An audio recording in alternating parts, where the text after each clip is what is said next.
Perkenalkan, nama saya Muhammad Zainuddin dari kelas 12C SMA Nazatul Tulab. Saya di sini ingin membahas tentang soal SBMPTN, yaitu salah satu tindakan yang dilakukan oleh pemerintah Orde Baru dalam mengekang kebebasan pers.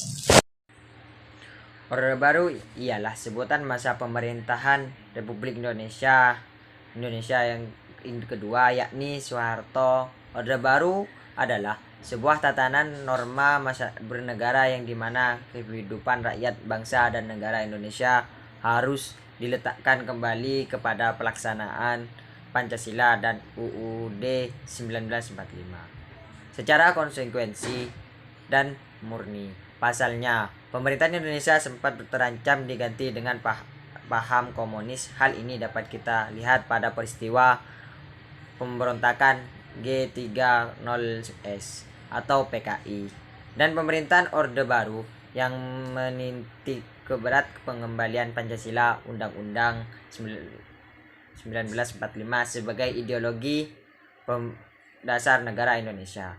Pemerintahan Orde Baru kemudian dilanjutkan dengan reformasi setelah berakhir pada tahun 1998 dan ditandai dengan langsungnya Presiden Soeharto dan jabatannya setelah menjabat dari selama 30 tahun.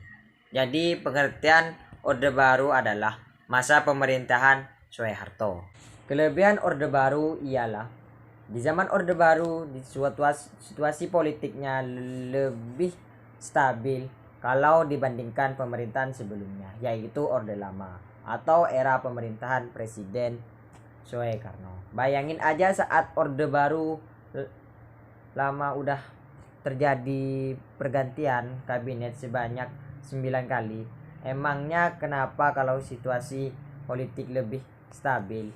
Itu artinya pemerintahan bisa fokus mengurus pertumbuhan ekonomi daripada sibuk dengan pergantian kabinet ataupun kebijakan. Nah, dengan begini tumbuh ekonomi terjadi di era Orde Baru dengan masa jabatan yang panjang, yaitu selama 32 tahun. Presiden Soeharto bisa membuat kebijakan yang berkelanjutan dengan target pertumbuhan ekonomi jangka panjang atau biasa disebut sebagai rencana pembangunan 5 tahun Repelita. Kelemahan Orde Baru. Di era Orde Baru terdapat banyak pelanggaran hak asasi manusia atau HAM. Contohnya kayak sekarang penembakan misterius Petrus, pembungkaman aktivis peristiwa Tanjung Priuk dan lain sebagainya. Kalau di era itu kalian adalah aktivitas kampus, yaitu turun ke jalan buat berdemo dengan membawa spanduk bertulisan saking kacaunya negara ini, introvert jadi ikut turun ke jalan-jalan. Kayaknya bakal ngeri-ngeri sedih sih.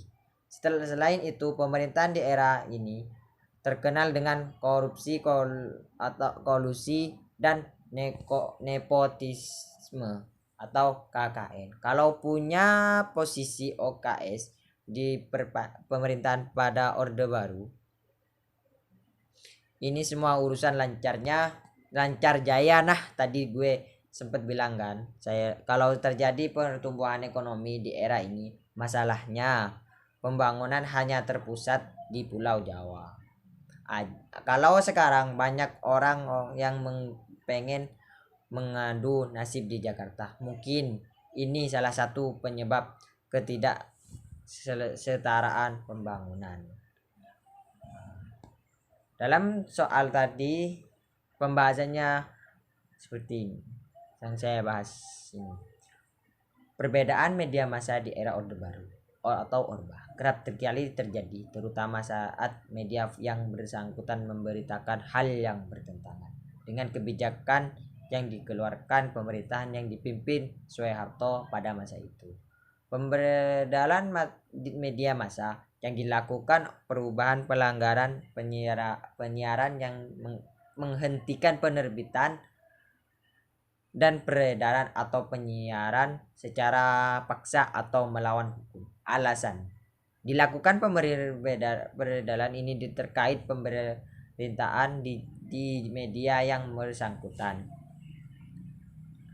menjurus kepada hal-hal yang menyinggung penguasa. Beberapa media massa yang pernah diberadil antara lain Majalah Tempo, Harian Sinar Harapan, Harian Indonesia Raya, Harian Rakyat, dan Harian Abadi.